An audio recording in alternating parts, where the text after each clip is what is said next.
Hello and welcome to the Cinema Savvy Movie Podcast, the channel for film reviews, discussions and everything in between. I'm Chris Garner, joined with my co-host George Aldridge, and today, for our new episode of the podcast, we'll be bringing you a review of the new Marvel film, Ant-Man, directed by Peyton Reed. Before we get into that, we're going to be bringing you the week in movie news, and then later on in the show, we'll have our usual segments of film fights, as well as our recommended movie. So, quite a bit of news to get through today, so George, what do we got first? The first thing that we have a trailer that was released at Comic-Con for the new Peter Pan origin film called Pan. Yeah, and you sent me the link for this before. I hadn't realised it had come out. What I'll say about this is, I think it looks fun visually. It looks absolutely stunning, but I just question why we need to be told this story. It's the origin of Peter Pan, and it has similar elements like you have the crocodile. There's references to Captain Hook, Peter Pan, the Lost Boys, all that stuff, but it's not quite Peter Pan. And the opening narration at the start basically says something along the lines of, you all know the story of Peter Pan, so we're not going to bother telling you another version of that. We're going to tell you before that. But it's like with the TV series of Gotham I was telling you about. You get told this prequel story, but it seems like you're just treading water because you want to get to the story you know. And I think that if they'd have just gone all out, this is a new retelling of Peter Pan, the actual story of Peter Pan, with the visual look that they've got, I think that I'd be much more hyped for this film than I am. But I think it still looks a lot of fun. It looks entertaining. It looks like a good family film. I think with this it looks like they're building towards that. Mm, The main thing I noticed was it very strongly hinted at everything that's going to happen. You've got the voiceover saying that friends become enemies, blah blah blah. Captain Hook mm. puts his hand in the water, the crocodile jumps over. I think it's going to be one of them, but I think it'll be fun. But I've always thought the day they announced the film it's going to be an origin, the fact that Hugh Jackman was playing Blackbeard, I think it's become well known that the film will finish with Captain Hook, with the Hook in charge, leading up to a sequel, or they might do it at the end. We don't know, but I'm looking forward to it. We haven't really seen it properly, like as a live action film, so I think with Mm. them building towards it, because there's the Spielberg one, but that's kind of retired Pan. Yeah, yeah, and there are elements of this trailer that did remind me of Hook, but Hugh Jackman looks like he's having a blast in the film. It's a role unlike probably anything we've ever seen from him before, and he just looks like he's having so much fun just hamming it up. We also got a new trailer out this week, as well as Pan. We get our first look at, Alejandro Inarritu. I'm sorry, I'm absolutely butchering that name, but we get a look at The Revenant, which is definitely one of my most anticipated films from this year, probably behind Star Wars. I love my westerns, and this one's got Leonardo DiCaprio in, who's my favourite actor in the business currently, as well as Tom Hardy. We don't get much dialogue in this film. We just kind of get a visual look at the film. Not much on the plot and stuff like that, but it looks absolutely incredible. The stuff they do with the practical effects in this, but mostly how it's shot. The scenery is absolutely flawless. So hats off to Emmanuel Lubezki, who's the cinematographer. This film looks incredible, and it's definitely going to go up for some Oscars, I think. I don't know whether Leonardo DiCaprio will win it. It'll depend entirely towards the end of the year once I've seen all the main performances out. But full marks from me, and it just shows you what a good director Alejandro is, because massive tonal shift and style change from the likes of Birdman. So it just shows you what he's capable of as a director, and I think this is going to be an incredible Western film. Yeah, this looks incredible. It's been hyped up for ages. I was reading Tom Hardy dropped out of Suicide Squad because of The Revenant. He was so demanding of filming it in narrative, which is very rarely done these days. So you kind of guess if they're all agreeing to it and they're ready to fuck up, they know it's going to be good. Tom Hardy said, I wouldn't, I wouldn't like want to quit Suicide Squad, but I need to. And The Revenant's so good, I want to. So it's one of them where clearly the cast up for it, and it looks incredible. The trailer gives, I know the plot to it, but it doesn't give it away, which is Mm. even better. There's just subtle hints towards it, and I think it's definitely going to be Oscars coming round for all of them. Cinematography, probably all of it. Editing, I think, is going to be Mm. massive. And the music in it was great as well. It's like heavy breathing next to some like drums playing, and it really plays up the tension of it. And the ending shot where he turns around on the horse and shoots someone from behind, it really made me want to go and play some Red Dead Redemption on my PlayStation. It looks brilliant, and I can't wait for it. We'll probably get this January, like most of the Oscar films, unfortunately. But I mean, December's going to be the month of Star Wars for me, so all the Oscar films can wait until I've seen that a bunch of times. So yeah, full marks from me from this trailer. And we'll move on to our next bit of news. A couple of days after Comic Con, we were basically saying how we hadn't heard anything from Fantastic Four. They'd missed their chance to show something off. But we did get a new trailer. We get a little bit more footage, stuff we hadn't seen before. A few more shots of the Fantastic Four in action. Um, I guess I'm still not completely sold on this film because all three of the trailers so far have been very similar to each other. We seem to get shown exactly the same stuff, and they don't really delve into more of the character stuff. And we still haven't got a good shot of the villain yet, Doctor Doom. Um, but we get a little bit more with Reed Richards at the start. I'm slightly more optimistic with the film now, but I think they are still hiding a lot, and that's not putting me at ease because we've talked about this countless times, but all the rumours and the production problems that it's had with the director, stuff like that, it hasn't really showed us anything I haven't seen in the previous two trailers. So I still don't really know where I stand with this trailer at the minute, but what are your thoughts on it? It's I'm a fan of Fantastic Four. I think with this one, it's kind of I don't like the fact they made it because they're going to lose the rights. Yeah, I like the darker tone. It seems like with all this interdimensional crap, they'll end up doing a transfer to meet them with X Men. That's what I've always thought they'll end up doing. And it looks alright. You get a bit more of the plot, and I like the fact the government are kind of keeping them in as hostages or something. But the Doom stuff's going to be more interesting because he didn't really get done properly last time, and obviously if the rumours are true about him being a hacker, it looks very different now. We've kind of seen him with the team, but it still yeah. could be one of them where he's going to be either really good as a hit or it'll be a complete mess. Well, I'm wondering if those, they had to go back for reshoots. I'm wondering if that was to do with the big backlash they got from the fact that Doom was going to be an internet hacker. I hope they don't go that route with it, but we'll have to see when we get the actual thing. We get a little bit more with the thing as well, and I don't think the CGI looks great on him. Obviously, you've got to go CGI with him. In the other ones, it was a guy in a suit, and it did look a bit cheesy, but the whole tone of those films was a bit cheesy. Um, I wasn't really expecting that voice to come out of him though. They didn't really change his voice or make it deep or gravelly like in the other ones. So if he says it's clobbering time, he's not going to say it in the classic way that we probably want. Yeah, I think they didn't really say anything about it, but I wouldn't be surprised if they have it the further it goes on, the more his voice goes weird, or they'll just do it like that because they know that Jamie Thing's got no like he's not got much of an input. So whether they're just doing that for kindness, I don't know, but it's going to be one of them where it's just again it'll just be hit or miss. I think this whole film's going to be that. I don't think there'll be any middle ground. I think it'll just be really good or really shit. And we get to look at the theme a bit more of it as well. The whole the director explained it as a monster movie where these people are trying to come to terms with their conditions once they get irradiated or whatever origin they'll give them in this film. And we do get a lot more of that. And as you said, like they're being apprehended by the military. They want to use them for a weapon purpose. And I think if they play up that angle a lot, it'll be a good take we haven't really seen on the big screen yet because the other ones have kind of been they've got powers, let's have fun with it, do all that, but this looks like it'll be more serious, a bit more personal. So we'll have to wait until we see the film. I believe they've said that this is the final trailer. We'll probably get some like TV spots and stuff, but because they haven't showed that much, I'm hoping that when I do see the film, I'll be a bit more surprised by a lot of the stuff in it. Yeah, it's going to be one, but I don't know what to think, but reviews will be a big telling. The next bit we got the Suicide Squad officially released as a HD trailer now. Yeah, and it was hilarious how I think it was because it got pirated out, it got leaked from Comic Con, which is the version we saw. The director was like, "Fine, just have the full quality version," and I'm glad that we've picked this for a new segment this week because now we've seen it in full quality.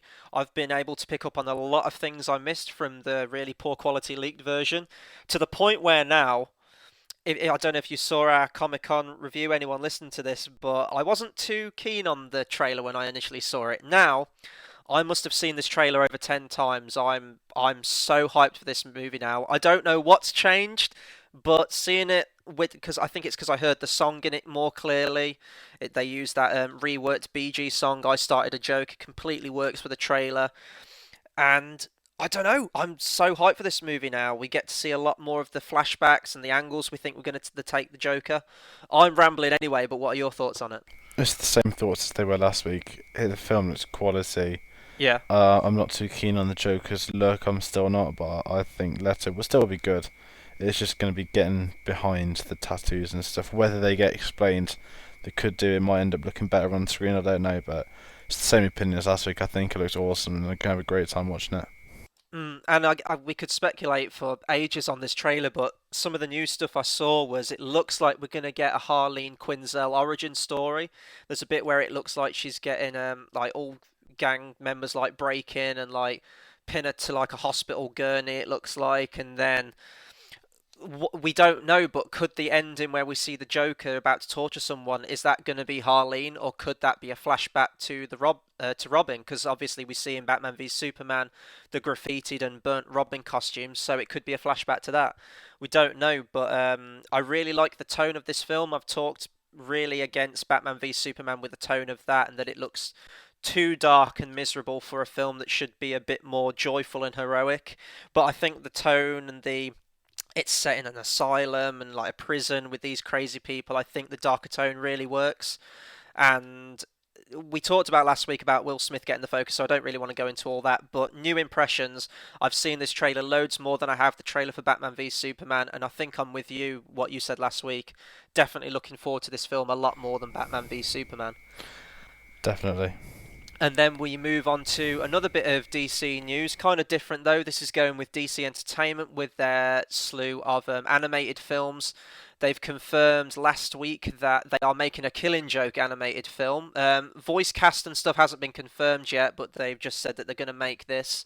I love the DC animated films. I'm looking at my shelf now. Batman Under the Red Hood has a proud place on my shelf. It's a fantastic film. Their animation's great, and they're doing a lot of good stuff. I know they did Dark Knight Returns Part 1 and Part 2, which is meant to be a fantastic adaptation of that graphic novel. I've seen bits of that. And, you know, Killing Joke's one of the all-time classic Batman graphic novels, comic books. So I'm totally behind this. And I know that Mark Hamill's spoken out for many years that he would love to voice the Joker for a Killing Joke adaptation. So I hope they give it him. Yeah, he's tweeted straight away that he wants to do it. People have been tweeting saying, "Aye, aye." He goes, "I hope so." I think it's going to happen, and I wouldn't be surprised if they get Kevin Conroy on board either, Mm. because he is the definitive voice of Batman. And I think the Killing Joke, it's good, but I don't think it's as good as some of the other Batman graphic novels. It's just Mm. the length. It was very, very quick. Whether they do some cool stuff with it, make it a bit longer, I'm sure they will do. But I just want to see more of Mark Hamill as the Joker, and I think we're going to properly get that. Yeah, and it's for anyone who hasn't read it, it goes all into the origin of the Joker, and to the point where now that's sort of the accepted origin of him. I know many incarnations either don't reveal an origin or do something a little different, but this seems to be the classic one, and I really want to see this adaptation with the voices of Kevin Conroy as Batman and Mark Hamill as the Joker, because they are those characters to me, and it's always fantastic when those two collaborate on any Batman property. Yeah, definitely. Then we kind of get another bit of DC news here. This is for the Lego Batman spin-off movie to the Lego movie that's going to come out, I believe, in 2017. Michael Cera has been cast as the voice for Lego Robin in that film. You know, I'm not a massive Michael Cera fan. I think he was really hilarious in Arrested Development. But I think his voice will totally work for this character, and it will be awesome to see the dynamic play off against Will Arnett's Batman. So I'm going to look forward to this, and if it's anything like Lego Movie, I am completely 100% behind this film. Yeah, I think this is going to be funny. I think Michael Cera kind of suits the Robin role, but he'll be Yeah. the butt of a lot of jokes and be really awkward. So I think it's going to work really well in that. I'm looking forward to it because I know they said they're going to do every incarnation of Batman seen on screen. Yeah, I was just about to bring that point up actually. If they can get, Adam West, Michael Keaton, all the greats back, then it's going to be hilarious. I don't know how they're going to do it unless they do some kind of, what is it, Earth 1 or Earth 0, whatever it's called in the comic books where there's multiple parallel dimensions of Batman. So that'll be cool. More superhero news now, surprise, surprise. But this one's going back to Comic Con. We didn't actually get this leaked trailer around the time that Comic Con came out. This was a few days after, and when we uploaded our Comic Con review, this went live, and we were like, "Shit, we should have waited a bit. We could have put this in the video as well." But the X-Men Apocalypse trailer has been leaked. We've both seen it. George, I'm going to start with your opinions first before I go into mine. What were your initial impressions from this trailer? I've seen this trailer a lot over the past week. I think it looks absolutely awesome. I've got one minor niggle, but that's because she's only got one line of dialogue, so it's pretty nutty to make an opinion so far. Yeah. But the overall tone of this, I'm buzzing for it. Apocalypse is one of X-Men's main villains. Seeing him in this trailer, he's kind of cool. His speeches, his references to the fact that he's had all of his names because he started in the Egyptian times. And I'm incredibly lucky to see what they're doing, especially past Days of Future Past and First Class. It's going to be incredibly hard to live up to those two, and this could top off of being one of the great trilogies of all time if they get it right. However, that is a massive if due to the size of the cast. I was a bit worried. Then you kind of think, oh, there's the Four Horsemen are going to be in, and we get a clear symbol as to who's a part of it. And I'm very, very looking forward to it now. See, this is where our opinions kind of differ on it because I have more problems with it than I do positives, and I think the problem with it is that it's coming right off the heels of Days of Future Past, and I've said this in our review for the Roker Cut. That's one of my favourite comic book movies of all time, and I just think it was so epic how you had the original cast mixed with the new cast in such a compelling story that I feel like they've played all like the aces they had up their sleeve. Like that was so immense and amazing, and now we're kind of getting a little story. I know Apocalypse is meant to be one of the big bad guys, but I don't get that sense of power or urgency in this trailer. I know this is just a teaser and they probably still editing a lot of stuff in post and getting the effects ready. But it feels like, you've gone to a gig, the headliners come out first and then the support band's coming out after. That's the impression I get from this trailer. Um, Other problems I have with it, Sophie Turner, I think she's fantastic in Game of Thrones and she's a brilliant actress, but to me, her accent seemed a little off. I know we haven't seen her in the full movie. This is just initial impressions. She didn't look that great from it. And then obviously the one that everyone's talking about, which we'll get onto next with the photos, is Apocalypse himself.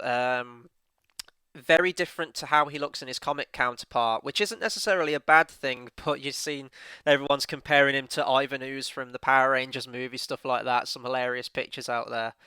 I really like his speech, everything you said for your opinions on it. I think they were all fantastic, and I am sort of judging him on his appearance a little bit because he's meant to be massively imposing. I mean, you look at the comic book picture and he's immense.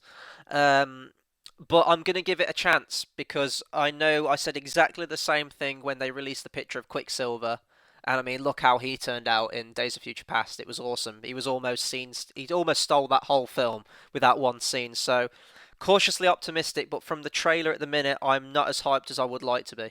I think you just need to take into consideration they've only been filming it for 5 weeks, so Yeah. there's almost nothing done. But also, again, with this, the main core stuff, Apocalypse is far more of a storyline than Days of Future Past. Days of Future Past is a famous story, but it's a two-issue arc, whereas Apocalypse has had so many re-releases. He's been done so many times. He has got the best history to go for, and this is going to be the main course of all of it, if there is any course. Mm. And then another bit of X-Men news, sort of ties into what we just said, but we've had our first few pictures released of it. We get I believe it's the Entertainment Weekly front cover where you get to see Psylocke. Um, Apocalypse is centre stage in it, and we also get a clip of Magneto in his new armor and stuff. Really pleased that they've got Psylocke in it. She's in a classic comic book costume. I know that Psylocke was sort of kind of in the X Men franchise already in X Men 3: The Last Stand, but she looked nothing like the character. She acted nothing like the character, so we'll just wipe that from continuity, like Days of Future Past did. So she looks great. Apocalypse, I've just gave my thoughts on him. And Magneto, now I believe that you said that he's going to be one of the four horsemen of the apocalypse. I'm not too knowledgeable on the comic books, so I don't know. And I'm sure they switch out the four horsemen every time like they do in the comics, so I just hope that Magneto doesn't take too much of a backseat to Apocalypse. I know that the film's called X Men Apocalypse and he's got to be a big focus, but you can't just drop Magneto. He's still got to remain an integral antagonist, depending on which way you look at his take on mutants and stuff. He's still got to be a prominent force in this film. Oh, Magneto will be. I think what I've heard is that you can see it in the trailer vaguely of a woman. Apparently, he started off as 10 years later. It's a bit cozy. He's got a family and stuff, and clearly Apocalypse comes in, and he wants him, convinces him to join him on whatever crusade it is, power, all that malarkey. We'll find out soon.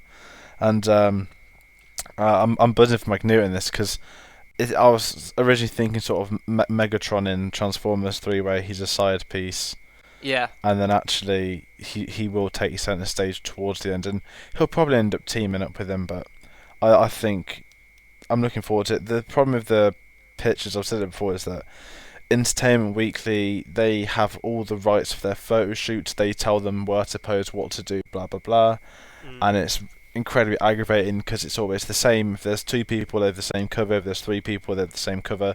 If there's a group, it's the same cover photo.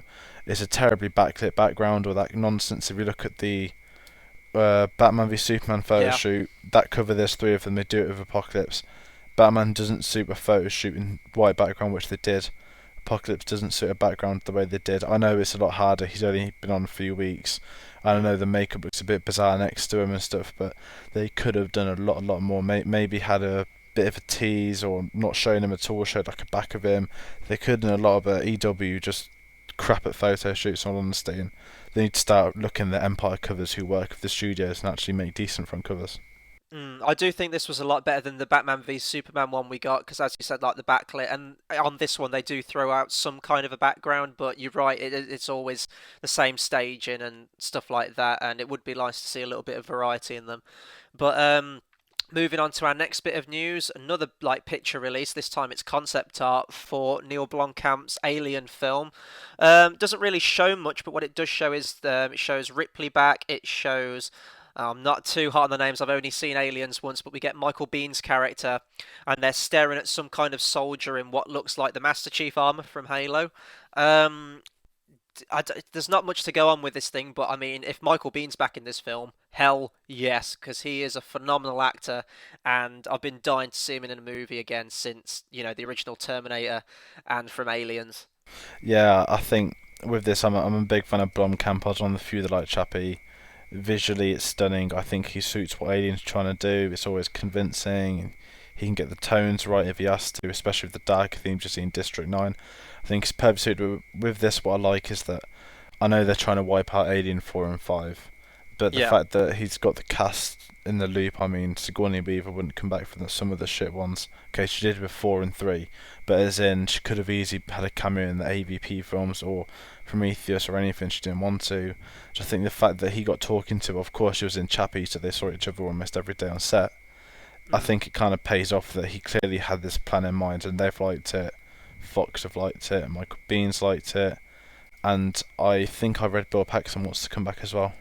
Oh, that would be amazing if he did, because we talked about this in our Edge of Tomorrow review, but he's fantastic. He's always a lot of fun. But this one's taking out three out of the continuity as well, isn't it? I think. Yeah. Sorry. I mean, it's getting rid of Alien 3 and 4, so Yeah. it's gonna be one of them where they try and fix it. I wonder if they'll do something new. I think they might do, but you never know. Well, hopefully it doesn't follow like Terminator Genesis did and do some bullshit time traveling stuff where they end up in the first film or second film or whatever. But no, I'm cautiously optimistic. I know he's had a few duff films lately, but hopefully this will be a return to form from him like it was with District 9. Then we've got some Bond news. I don't know if you want to take this because you know more about this bit of news than I do. Yes. Spectre was originally slated for Friday, October 23rd. I think the American release was the 30th of October or the 6th of November. I can't remember which one. But they've come out and said, oh yes, it's now coming out on Monday, the 26th of October, and it's going to be released at the exact same time as the premiere in London, which is very cool but very bizarre. Yeah, I mean, Monday for a film, as you just said, it's not really heard of. They tend to come out Thursdays for us mostly, or sometimes you'll get like a Wednesday night showing. Um, it'll still make a killing. I mean, people are still going to go and see it, but it's awkward. People tend to mostly go and see movies on Friday or the weekends, and I think that should have been the case. Now people might not get to check it out until very later on in the week, so the initial opening weekend, so to speak, won't be as big probably. But I mean, people are still going to see the movie. It's just a bit of a bizarre call on their move, really. Yeah, it's a bit weird, but Sony know it's their last Bond film, so I think that might be half term week. If it is, tactically they've probably got that spot on. Oh yeah, I don't know, but it seems incredibly random. yeah. And we'll move on to our next bit of news. Um, Disney have confirmed that they're working on another live action film following their films such as Maleficent, Cinderella, and the soon to be released Beauty and the Beast.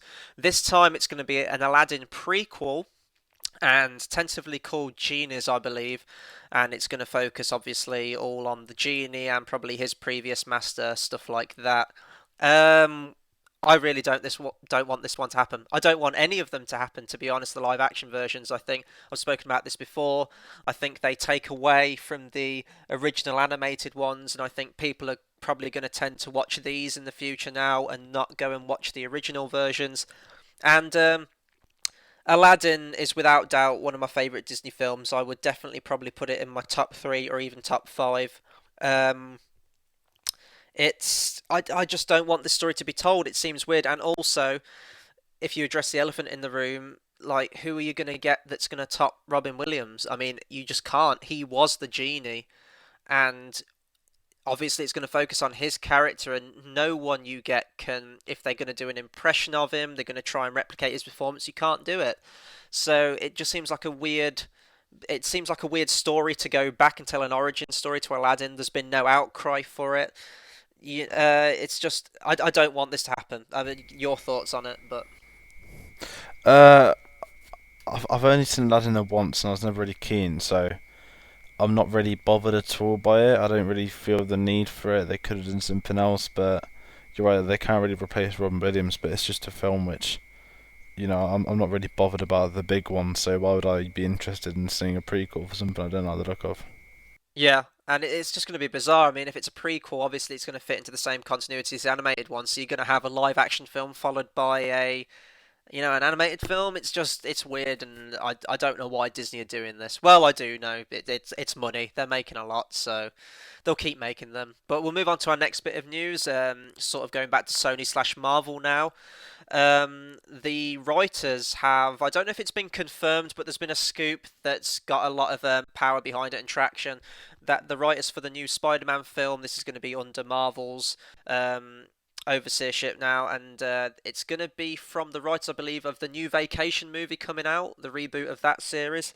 I saw the trailer for Vacation, and I think, to be honest, it looks terrible. It's very crude humor. It's just not classic funny like the original National Lampoon's Vacation film was. Um, but then again, you look at Marvel's track record, they must know what they're doing, but obviously this time they're sort of butting heads with Sony, and we've seen that before with, when they were trying to cast a main actor to play Peter Parker Spider-Man. Um, but then stuff with Guardians. I mean, the director of that, I think, did the Scooby Doo movies, the live action ones, which I still have an attachment to, but I know they're not good movies.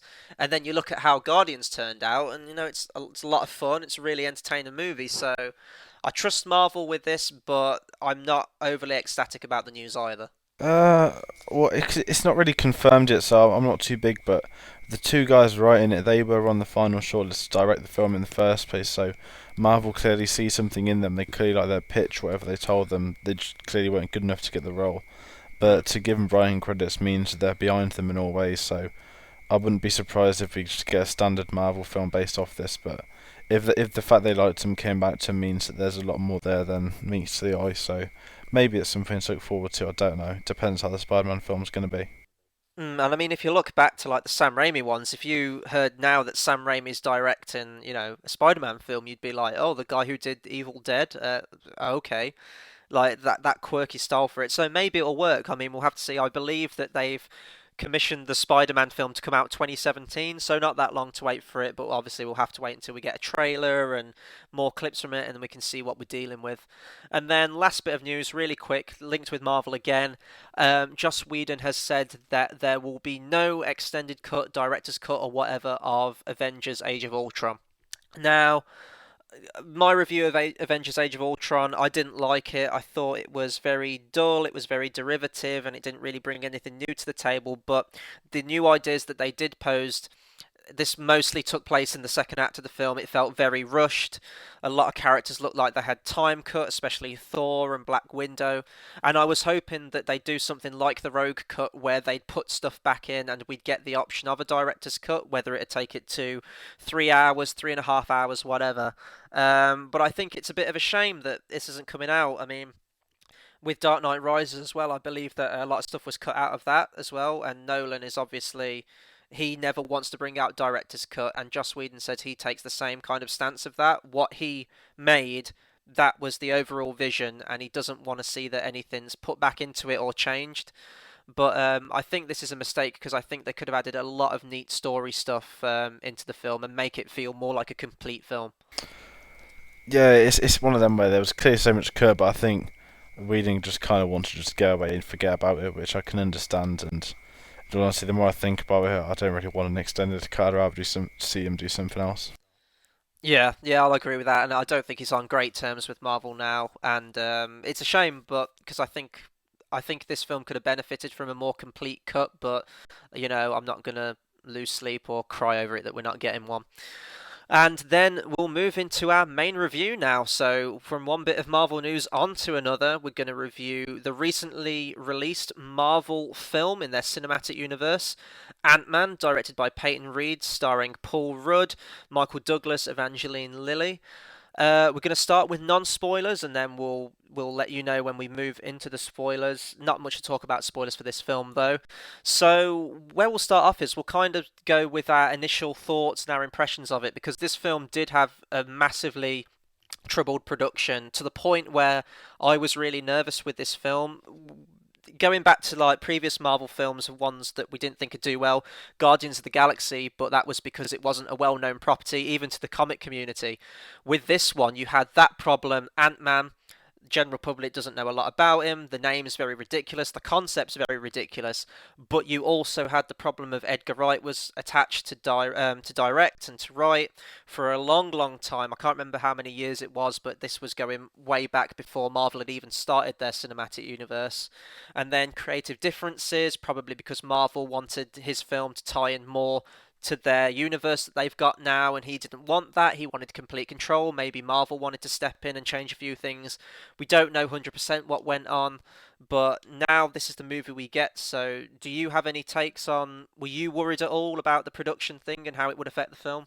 Oh yeah, I was massively worried when Edgar Wright dropped out. Straight away, I thought this would be Marvel because obviously creative differences, all that sort of stuff.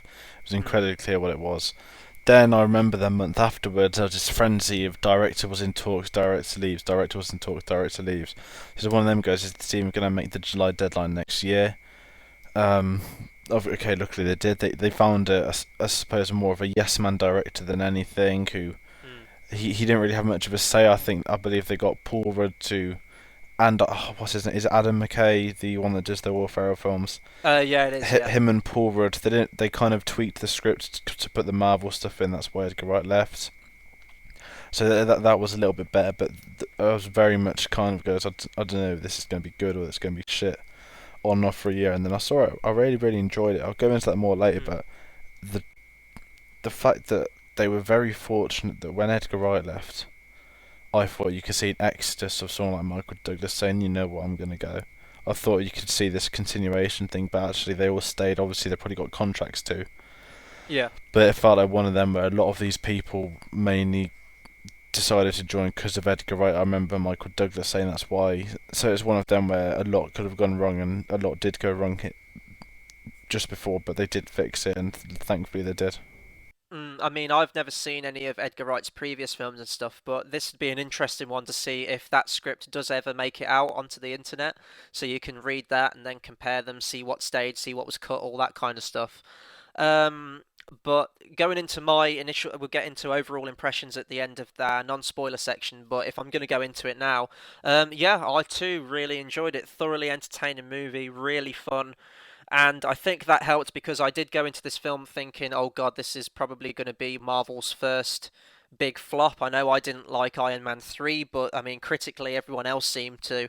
Um, yeah, I was kind of worried, but I came out of this film, I had a smile on my face the whole way through. It's really funny in parts, but then again, some jokes don't hit.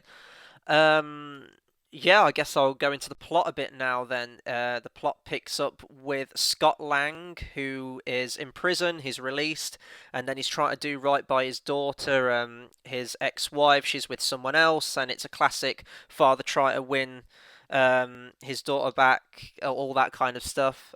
He gets caught up in a heist where he meets Michael Douglas's character Hank Pym, who was the original Ant-Man, and then through this he gets caught up in this plot to steal the plans for a suit with the villain Yellow Jacket, and then it's basically a heist movie.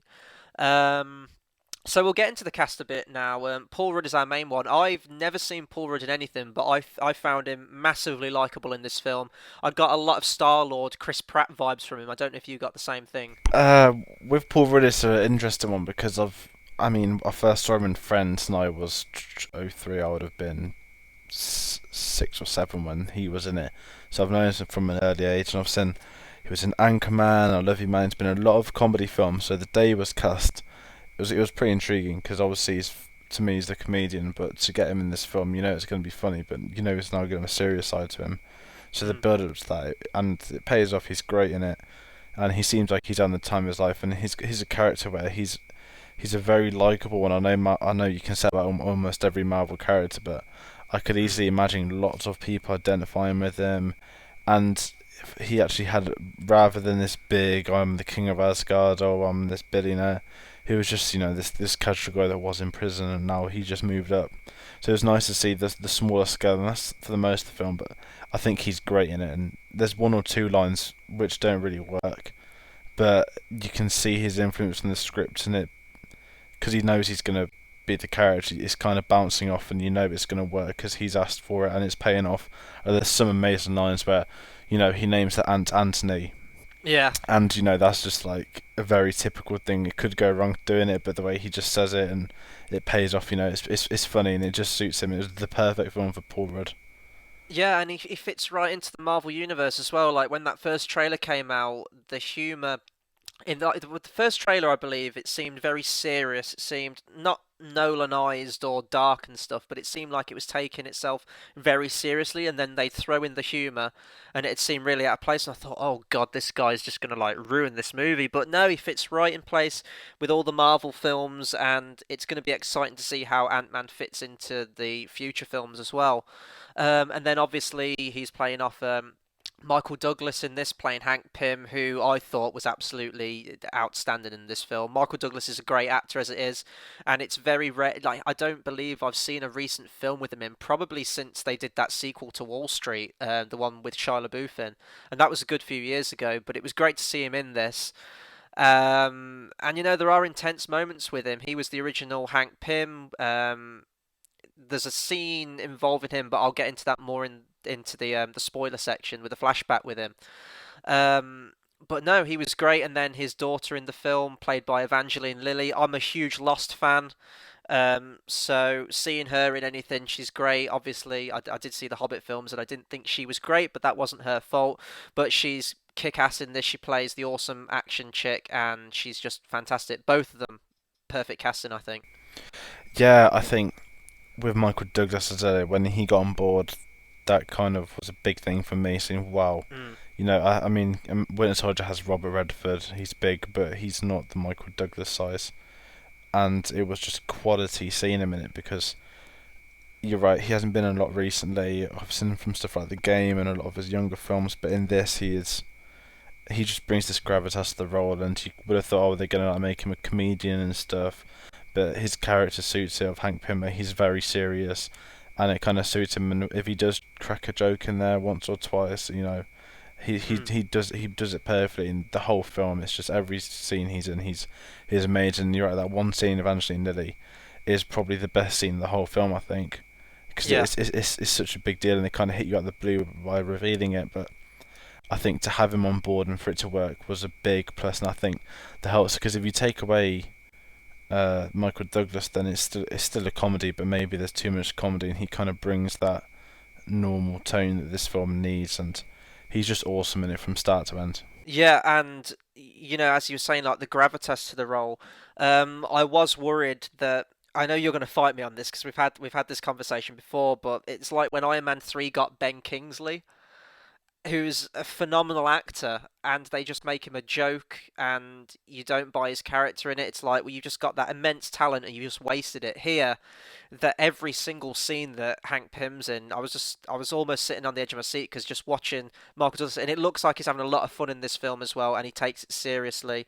which is good to the point where now I really want to see a prequel series or whatever they can do with a young Hank Pym because I think that they could explore that whole territory before, and it'd be fascinating to watch. And then our other real major key player in the film is our villain, Darren Cross, Yellow Jacket, played by Corey Stoll. I haven't seen this guy in anything before, and he played it he played it very stock bad guy, and this is a thing we talk about with Marvel a lot, is that their heroes are great, but they don't tend to pay much attention or focus on their villains. And if I was going to say a negative about this film, it is almost an exact retread of the original Iron Man film, and especially with the villain and his motives and how the film ultimately plays out. I think they could have done something a lot better with him, but then again, when I'm thinking now, with the story they've got, I don't know how else they could have altered the villain to make him more compelling. As such, he is a very stock bad guy, and he is probably the weakest part of the film. Yeah, the second he comes on, you kind of like, oh, then he does this kid on someone where it's very brutal. I thought for a Marvel film, Mm, but when he gets motives, it's like for God's sake, and I was like, I like the Yellow Jacket stuff. We'll talk about more later. yeah. When he becomes the Yellow Jacket, he's not likable, but it's the perfect matchup in the film, and he's great doing that. But the build up to it was just a load of crap. I thought, in all honesty, where it's not really a spoiler, but he's just upset, or he just is this like really bizarre like nonsense reason to be a villain, and it's just an absolute nightmare, and it doesn't work. But that's one of the only things that doesn't work in the film. Yeah, and then I guess we'll move on to the tone now a bit. Now, obviously, I believe this is the definitive end to Phase 2 of Marvel. This isn't the start of Phase 3 or anything, which is weird because usually the Avengers is like the cap-off point to each phase. Much, much smaller in tone. It's more of a heist movie, and although it does have ties to the Avengers in it, which we'll get into in our spoiler section, it still feels inherently a standalone movie, which I've kind of missed honestly with these Marvel films. Like I do love a good standalone superhero film. You don't have to see all the previous ones, but if you do, it kind of reinforces and embellishes your enjoyment of the movie. Um, but I think the smaller tone completely works for it because it can't be one of those things where each Marvel film that comes out, it's got to ramp up the action even more and more and more. Because like the whole last 45 minutes to an hour of Avengers 2 was one massive running action scene, and you can't do this for this film, especially because it's a character that's never been on the big screen before. You're trying to introduce him to the masses who will probably think it's a stupid idea or that kind of stuff. But I think the tone completely works for it, and it's a really nice little fun movie. Although the action scenes in it are incredible with what they do with it. Yeah, what I liked about this was because the fact that this had been written for 8 years, Yeah. and Edgar Wright only left because it won his time in Marvel. I think I knew straight away that it's going to have almost minimal connection to the MCU, so it Mm, suits Phase 2 as an epilogue, if you know what I mean. And I thought that it worked well. It was awesome. They don't rely on bits, but what I liked is that it's just a heist. We haven't seen a heist film before in Marvel. It was something fresh, new. When you're watching it, you kind of had a great time. You kept thinking what's going to happen next, or don't know. Rather than Avengers: Age of Ultron, where you can sit there and go, "That's going to happen. That's going to happen. This is mm, going to happen." So okay, you can sense the gist. Like, yeah, he's never going to die and stuff. but I kind of felt like there was a little bit more at stake by not knowing enough about it and seeing films like it before. So it was really cool, and I think it pays off by not connecting it to the Marvel films. Yeah, and to me, like my experience of seeing this film, it took me right back when I saw the first Thor film because Thor was a character outside of, regular Norse mythology with the characters of Thor, Odin, Loki. I didn't know anything about it, so seeing that film for the first time, it was a fresh take into this world of Asgard and like the whole Marvel stuff with it. I'd never seen it before, and this was the same with this character. I knew about his power. I knew that Hank Pym was the original Ant-Man in the comics, and here they changed it and did a film about the second incarnation of him. But it was just really refreshing seeing a nice little superhero film of a superhero I didn't really know much about in the Marvel Cinematic Universe, but mostly a standalone film. And there are references to Avengers, but they don't beat you over the head with it, which is really nice. And I guess this would be a good point actually, because we sort of had a disagreement last night where we were talking about the direction they went with this film, in that I thought it would have been much better served if they'd have done a film on Hank Pym, the original Ant-Man, rather than the second incarnation. But now I've seen the movie, I think I'm coming around to your way of looking at it. I think that it's a very smart move with what they did, and I think it will open the doors for them to go back and do like I'd love to see a TV show with the original Hank Pym Ant-Man in this, because I think that tone would fit completely for it. Yeah, and what I've always took into account is I'm not 100% sure on the age because when you see him in the opening scene, and I don't really know if it's a spoiler or not, but Peggy Carter's there, Mm. and she looks a bit older than she does in Captain America. Obviously, she would be. It's naturally 40 years later. But I'm not sure how old Hank Pym's meant to be because the way I see it was they could easily have him and Agent Carter or something like that where he could come in, which I could see happening, and it'd be really cool because you want to see more of Hank Pym.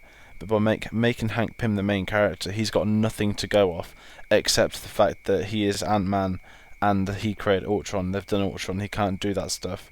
Whereas you've got Scott Lang, he is one of the Ant-Mans, but you don't know as much about him except his sort of background, which perfectly suits the heist film setup. And Hank Pym as a mentor was just the exact thing to do. And I don't want to stray too far into this because it'll be difficult knowing what's spoilers and what isn't. So we'll come back to that for spoilers. I guess the area I want to hit on now is the action scenes. I mean, this is the film obviously called Ant-Man. We see in the trailers the whole army of ants that he's working with and stuff like that, and it's so much fun with what they do with these in the film. I mean, I was just kind of sitting back, just marveling at when we first see the shrinking technology in it.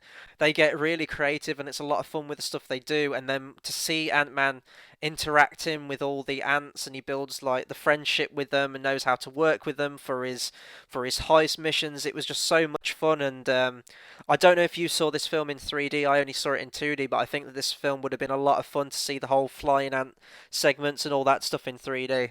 I saw it in 2D, but there were one or two shots when you can really tell it should be 3D. I'll go into more detail on one, but when you can see their wings in the screen at the forefront, Yeah. I think it would have been cool, but it didn't seem too obvious. Maybe one or two bits, but I thought the set pieces. I mean, there's the famous Comic Con footage Edgar Wright showed a few years ago, which was Mm. incredible, and I think that had everyone sold that saw the leaked footage, and they actually do that scene, which is there's a kind of corridor fight scene that's in the trailers when he's jumping on the gun and punching, and it's just the way they do it so well, and it's hard to get it right because they can have him fighting small, then you can be like, oh, why hasn't he gone big for? But when they kind of switch it up, one second he's small, the next big, that they do it in a fascinating way, and it pays off. It makes the action quality, and it's something I haven't seen before.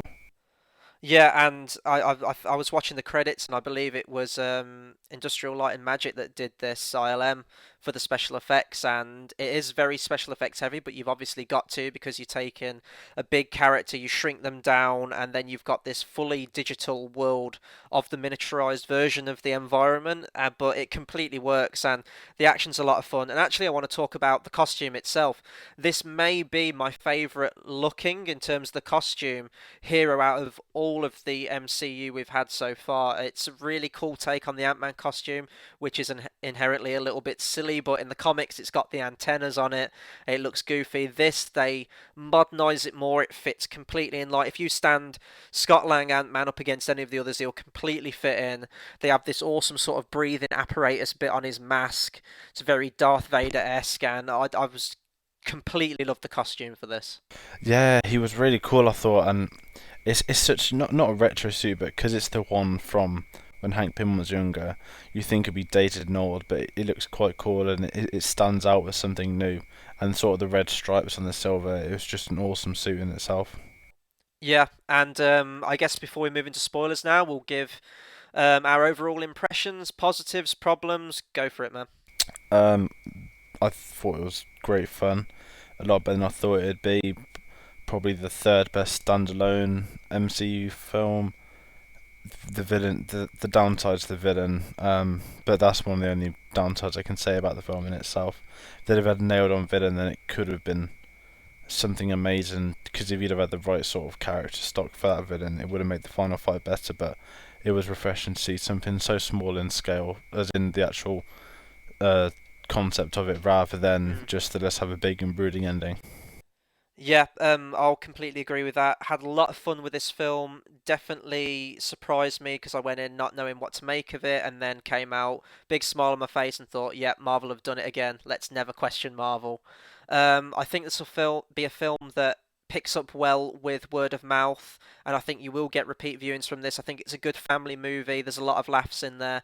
Currently looking at Wikipedia, the box office so far stands at 114.4 mil. It was done on a 130 budget, so it'll definitely make that back, and hopefully it makes quite a bit more. Because one thing I will say about that I was concerned with this film was that obviously it's come out very soon after Avengers, and there seemed to be no marketing power behind this film besides a couple of posters. But I think it's going to do well. The cast are brilliant. The humour, when it hits, it really hits. They do a lot of awesome creative things with the action and with the environments. You see it in the trailer with the whole Thomas the Tank Engine bit's hilarious. Problems, I'm going to echo basically what you just said. The villain is very stock. It's a very sort of paint by the numbers high story with the villain and all stuff like that. And there are a few moments where there are comic relief characters in it that do get a little bit grating and a bit annoying, and it almost reminded me of Thor: The Dark World with its comic relief characters. But no, completely agree, and I think this is probably my favourite Marvel film since Winter Soldier. Very, very impressed with this film. And yeah, so that's our overall opinions on the film. Now we'll get a little bit more in depth into it, pick up with some stuff from the spoiler section. I want to start off with the opening scene really quickly with Michael Douglas. I believe it goes to 1989. They show you a young Michael Douglas, and I want to know how they did this because you look at stuff like Terminator Salvation or the recent Terminator Genesis, where we see young Arnold, and it's obvious CGI. Like, you can tell that's a CGI replica. I looked at this and I was like, is that makeup? Is it CGI? It looks absolutely flawless to the point where they could just get Michael Douglas back and they could do like another film that he did way back when. They could do like another Wall Street set back in the 80s. They could do like another Basic Instinct movie or something with Sharon Stone. Like, it was absolutely incredible how they did this.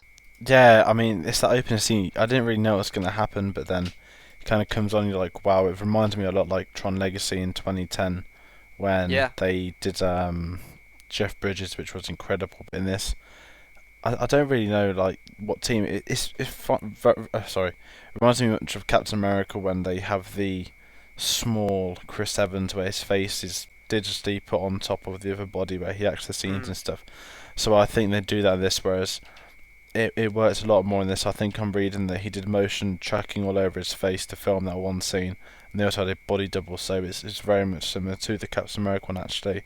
But it's mm. one that they could have easily got wrong. But I think with Michael Douglas, because everyone knew what it looked like 25 years ago, it must have been a tad easier for them. Whereas I think with Terminator Genesis, the CGI was crap throughout, so that's probably why that one was bad. And then after that scene, this was where the film started losing me a little bit, and I was like, "Oh God, I hope this film doesn't carry on this," because there is a massive, massive bit of product placement for, and I'm forgetting the name of it now. It's that ice cream store, and they mention it like every single sentence they can. and the logos everywhere, and I was like, oh god, it's going to be like another Man of Steel. They're going to fight outside of like a bloody IHOP in like any scene from now. But luckily, once it got past that, that was like the first 10 minutes. It throws you completely into this heist and the character of Scott Lang. All that stuff as he's fresh out of prison, and then I started to pick up on the film a bit more. But that whole stuff in the ice cream parlor, I was like, please don't be this kind of movie. Yeah, is it a real ice cream company? I genuinely don't know. Yeah, it is. I think. Yeah, Oh, is it? yeah. It's an American one. We don't get it in this It's country. one of them. I think though with this, it kind of worked well where it was the bright pink. I think it was more the outfit and the irony. I know they have to do product placement obviously, but it could have been a lot worse than that. Whereas it seems like they genuinely tried to time him into a shop type place. Where it's, oh yeah, I'm back on my feet, and you actually got like a ice cream job. It's not much, so it works cool like that. And it's I don't think it's a bad example of product placement. It's just they needed a job for him. Yeah, and then I want to talk about the flashback we get with young Hank Pym on the rocket with his wife, who was the original Wasp. I love this scene, and at first with like the costume, I was like, well, that doesn't look like the Wasp costume. But obviously, mid-credit scene of this film puts that all aside because it looks like, I don't know whether it's going to be Civil War, I don't know whether it's going to be Ant-Man 2 or Infinity War, whenever we are going to get Evangeline Lilly as Wasp, and I'm so hyped for this because, as I said before, Evangeline Lilly is one of my favourite actresses. She was brilliant in Lost, and she's been in a few other things I've seen as well, which she's just always brilliant in everything she's in. And I think it is a positive move. I'm not going to get like all like feminist on everyone now, but I think it is a positive move because we're going to see, a female superhero. We've already got Black Widow, but it'll be another edition before they bring out Captain Marvel. And I know she's still young, she's only like 35, but obviously, if this carries on into many, many years, it's nice that they haven't gone younger for the character, and I think this is a massive positive move for Marvel. Yeah, and it was really cool because I think the whole film they kind of mindly teased that she'll be. I think I read somewhere that she was going to reprise it anyway, so it was obvious she'd become Wasp. But that credit scene was cool. But I want to say with that flashback, it was really cool the way it was done because when he's explaining the story, it's built up for the whole film about his wife that died. He wouldn't reveal how it was an airplane crash. Mm. They kind of just bring the scene out of nowhere where they're just chatting outside. They walk in and he's just waiting and he tells them. And I think that one scene is probably one of the biggest like pieces of emotion I've seen from a Marvel film ever. Like I was a challenge, this is probably better than Up because the way it's done. And obviously, although Up's animation, it's hardest to get it done with humans, and they just nail it so perfectly. Oh, Michael Douglas and Evangeline Lilly absolutely kill that scene. They're fantastic, and again, back to Evangeline Lilly, like you really get the emotion. Like she's this sort of unemotional character through most of it, but she's the hardened badass. She's the businesswoman, and then this is where we get to really see that humanity, that humane side to her. And Michael Douglas has like been very stern and stoic the whole movie, and then when he's cracking as well, it's perfectly acted. And then it goes back to Paul Rudd, and he diffuses the tension because obviously the next scene's got to be more comedic and upbeat. But that's something that his character would totally do, and it's really funny in that moment. Yeah, it's. I think I didn't really like that one bit because he kind of pulls a one-liner. Don't get me wrong, it's kind of funny, but it just didn't suit. I suppose that kind of emphasizes the comedy of it, but I wasn't a massive fan of it. I'll kind of agree with that a little bit as well. Like, I think that was necessary because obviously the next scene, but you almost wanted to was like, no, keep the scene going. This is good stuff. Let's get some drama in this film. But it seemed like every time they wanted a little bit of drama, they had to pull it back to the comedy. But I guess that goes back to the case of, this film's got four writers on board. And I will say that it is very noticeable to see that this film had multiple writers on board. There are moments where it seems very schizophrenic with the tone and the style of comedy as well. I've talked about it briefly in our non-spoilers, but with the comic relief characters, like you get the sort of the Three Stooges with Paul Rudd's character. Um, they almost get to Michael Bay level humor for me. Especially the main one, the actor's name escapes me, but they play up this running joke in it, and I didn't laugh the first time. Then they repeat it a second time. I still didn't laugh, and then they repeat it like another once or twice to like four times in the movie, and that joke is the final scene of the movie. and it ended on like a real sort of anticlimactic note for me. I think it should have ended on like Ant-Man hype, like see him flying around on an ant or something, or like shrinking down and doing something awesome. Cut to credits, Ant-Man, boom. As it is, we get our Stanley cameo in that last comedic quote unquote bit, and I just don't think that worked for the film. I think with the talking stuff, I think I disagree completely. It works and it's very well done. I know you're not a fan of the Three Stooges. Michael Pena, I Mm. thought was hilarious in it, especially that kind of killer, very obviously Edgar Wright joke at the start. Was like, "Oh, how's your year been?" He's like, "Oh, my mum died." I think That was funny. but I got kicked out. He goes, but I got the van, and I thought he was hilarious throughout. I couldn't stand the Russian one, and I thought Ti was alright to be fair to him, but the talking jokes work really well because it's just a clever way of doing it, and it was so reminiscent of sort of Hot Fuzz and all the Edgar Wright films. But I know you dislike it, but I mean everyone I spoke to loved it, and I was one of them. So it might just be one of them where it didn't work for you, but it's definitely one of the good moments, and it was kind of the ultimate way of teasing him into the Avengers, which I thought worked. And I guess we could talk about some of the Avengers scenes now, but I guess just before I do, I want to bring up Yellow Jacket really, really quickly. We were kind of harping on how he was a very stock bad guy, but I do think that once he got in the suit, which is real, it's more or less the last action scene of the film. I was expecting a lot more Yellow Jacket in the film. When he does get in the suit, I think he is a really cool looking. It's mostly down to his look because he is an awesome looking bad guy, and that scene we get in the trailer where he stands up and he's got the sort of Doctor Octopus like pincer grabber arm stuff. He looks awesome, and he does this new thing with his voice where he gets very sinister.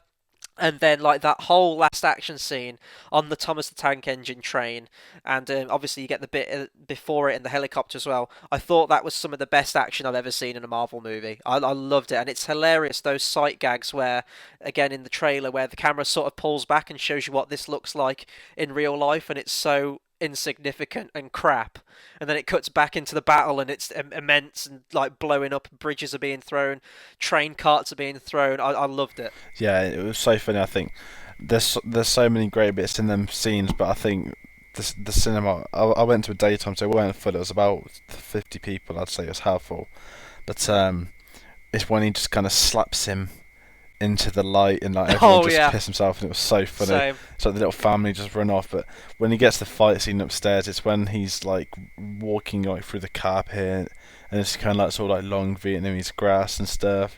And it cuts Yeah, out and it's just this little like rustling and the fact that it was in the kids' bedroom worked so well because it was funny throughout the whole thing, and it worked when they kind of hit the button and there's like a giant Thomas the Tank Engine in the street, and there's like a giant ant. yeah, It could have been very easy for them to have shown them in the trailers, but I think they mask it perfectly because I wasn't expecting any of it. yeah. And they keep the ant at the end as like a pet dog. It's hilarious. I loved all that, those sight gags and stuff like that. If I am going to talk briefly about the ant, the moment where Anthony died, that really hit me because Anthony was up until that point was like my favorite character in that whole movie, and it's so emotional. Like you're like Anthony, no, why'd you have to die? It's one of them where I think it was kind of coming because Michael Yeah, you Douglas, knew it was coming. Douglas was like, oh yeah, that's like number 278 and stuff. He's like, I'm gonna name it Anthony, so you kind of know where it's going. But it's the fact he gets the hero's death of when the wing just slowly Yeah, touches the floor, and he's like, oh, you're gonna pay for that. And it kind of builds the villain, but it was a funny moment. I know it shouldn't have been, but it worked. yeah. And now I guess the only other bits I think I could really touch on are sort of like the Avengers tie-ins now. We do get a cameo from sort of one of the Avengers. We get Falcon in there, which I was really surprised about. My friend read a spoiler, so he knew exactly who was going to be in the movie, and I was thinking, well, it's going to be someone like spy orientated. So I was saying, like, oh, is Black Widow in it? Is Hawkeye in it? Completely slipped my mind that Falcon was in the Avengers. So when he showed up, it was I loved it because Falcon's one of my favorite characters out of the MCU. Yeah, it was kind of them. I think I read ages ago that an Avenger's gonna be in it, so I kept away from it. And then it's just when he lands at the Stark place and Falcon's there, and I was there like, oh, Falcon. It's like, you know what, it works because they could have easily one of the A game players, but Falcon, the kind of sarcastic comedy-ish guy, he perfectly suited what's fighting that man, and when he's getting battered and stuff, he's like embarrassed. And I thought it was one of the funniest fight scenes I've seen in a long time. And it was a pretty awesome fight scene in itself, but it was so unexpected. Yeah, and this is where we talked about with Avengers: Age of Ultron, where the sort of grand scheme of the Avengers tie-ins for future movies gets in the way of the main story.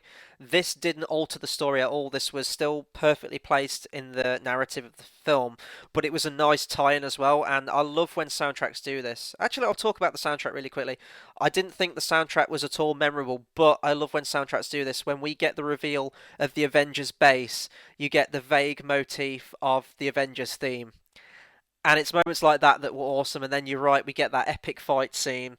And then I'm trying to think of some other Avengers times as well. We obviously get our end credit scene, which we can talk about now. Um, this was sport for you. You told me this, and that really sucks because I was when I saw Bucky, I was like, oh my God, Winter Soldier. But I do think it was a bit anticlimactic following the end of Winter Soldier, where we see the after credit scene where he's sort of in hiding and he's like he goes to that museum. Now all of a sudden he's just been sort of apprehended off camera. Now I don't know if this is going to be shown or explained more in Civil War. I expect it will be. But I was a bit let down. I was like, oh, I kind of wanted to see Cap take down Bucky again. But Yeah, I think it's one of them where it would be completely. Uh, well, sorry, I mean, it just seemed like it was a scene from the film. It was like, I know a yeah, guy, and that's the perfect way to say Ant-Man will return. It kind of gives you a gist of what his role is going to be. But it was a really awesome credit scene because it's when they show Bucky and they have the vague Winter Soldier theme come into the top. And obviously, I'm a massive fan of that film. I think it's one of the best comic films of all time. So it was a really awesome little thing. So I hope that the Civil War is great. And from that 30 second, you can tell it's going to be dark, like not just the room, but mm, the way they were just acting and stuff. It felt like it's going against them, which was the difference of Age of Ultron, where there's not one scene where they looked like they were actually going to lose. yep, the Russo brothers are back, and I cannot wait. And they're going to be directing the two-part finale to the Avengers films as well. There is one bit as well which makes me think that they will do like a flashback probably in the next Ant movie or hopefully a TV show with Ant-Man. When you see the picture of, oh, I'm gonna screw over some comic book fans here, but is it Diane? Is that the name of Hank Pym's wife, or is that the The name of the daughter in this? Van Dyne's their surname. The daughter's Hope. Oh, Is so it? it would be Diane, yeah. Yeah. I think it is Diane, yeah. He looks at a picture of her at the end, and she's got this big hat on, and it's obscuring her face. Now, I'm hoping that's because they do want to go back and explore this past, but they obviously don't want to tie themselves to an actress right now, so the option's there. I saw that and I thought that might be a vague hint that they could do something, and I haven't seen Agent Carter yet, so I have no idea what it's like, but I think it could have a very big place in that whole Shield kind of feel to it, and like that spy movie. But the only thing is, you're going to have a lot of money for the budget to keep doing the whole shrinking technology into it. Now I know that budgets for TV shows have got better, but I think it would be quite demanding, especially if this is a weekly thing. Unless they go with a mini series, which I think would also be equally as good. Yeah, I think I think they'll definitely do something. I think this is going to be a hit, but it's not going to be like galactic hit. Because if you look at Phase 2, everything's been like 700, 800. I think Ant-Man, because it's so quietly done, I think it's going to get 500, 600 worldwide, which is still a massive hit, don't get me wrong. Mm. And I think that will justify a sequel because when he comes into Civil War, he's going to get the Avengers bounce back where everyone now knows who Ant-Man is. They're all going to go and they're going to buy Ant-Man. Maybe they'll call for a sequel, we don't know. But if they do a sequel now, then everyone will go see it, especially as he's so clearly in their plans for the future. And I think they do want to explore that.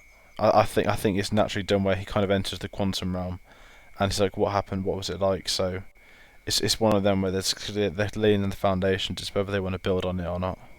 Mm. And also that bit where he goes subatomic as well. Like we Tony Stark complained about when he saw that wormhole in space and he saw the aliens, and that kind of made him go mental for a bit in Iron Man 3. Scott Lang has like seen the very fabric of the universe and everything in like a very trippy dream sequence like bit of the film. So, and he just comes out of it fine. So Tony Stark just just chill out because Scott Lang's seen some shit. But yeah, I think that's basically everything I can talk about this film. Really pleasantly surprised with it. It's Ant-Man probably is my third favorite movie of the year so far, behind probably um, what's the name? Kingsman and Mad Max Fury Road. So massive surprise. I never thought I'd be saying this coming out of Ant-Man. Yeah, loved it. Very entertaining film and one I'll probably definitely go back and watch a second time. Yeah, definitely. I cannot wait to see more of him, and I probably will be seeing it again. Yep. So that was our review on Ant-Man. Now we're going to get into our usual segment of film fights. How this works is we'll take a character, characters, situation or anything from our news section and pit it against something from our main review section. So this week we've got a very exciting fight again. Interesting one this time. We're going with the whole heist and spy angle. We're going to have if 007 Bond had the shrinking technology that Ant-Man does, would he win in a fight against Ant-Man himself? Now, you're a huge Bond fan, a lot more so than me. I'm not into it, but I want to hear your argument and then I'll try and offer a counter to it. Uh, well, I want to say, is it Hank Pym or is it Scott Langzaman? Ooh, I'm going to say Hank Pym for this one. Okay, with Bond, we've got 50 years worth of evidence of him shooting people, killing people, doing what he wants to people. Whereas Hank Pym, we've got a 5-minute flashback and a few pictures of him doing Ant-Man stuff. I think Bond would win. He's a spy, he's a killer, he's ruthless. Ant-Man's too good a nice guy. If you're looking at Hank Pym, he's not going to want to kill him. He's far too nice for that, so I think Bond's just going to have him hands down. And if he shrinks alive, it's going to just shoot him square. See, with 007, we know he's got a lot of gadgets, unless you're going with a new Bond, in which case they've kind of done away with all of that. But let's say 007 was given the technology and was still new to it and have to figure it all out. Actually, we should start with that. Is 007 going to be skilled with this technology, or is he going to be a newbie to it? Because that will definitely play a big role in the fight, I think. Oh yeah, he can adapt to basically any situation, so he'll have this adapted within like 10 to 15 seconds. See, I think that Hank Pym is going to have this technology down. He's going to have his army of ants that he can control as well. 007 won't have that. So he's going to have like the big tank ants, he's going to have the electric ones, he's going to have the flying ones.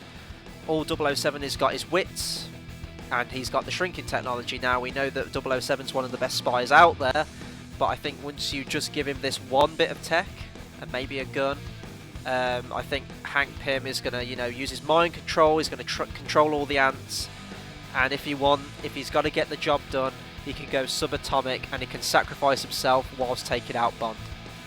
Yeah, but if he's bringing his army of ants, then in all honesty, you can just give Bond like every sidekick ever, his Aston Martin, he'll just run all the ants over straight away. Bond, in a fight, Bond would win hands down. He's a trained killer, Hank Pym's not. Hank Pym's a scientist, Bond would exploit it, and Bond's very intelligent, he's probably almost a scientist himself. You can't get into Secret Service if you're dumb.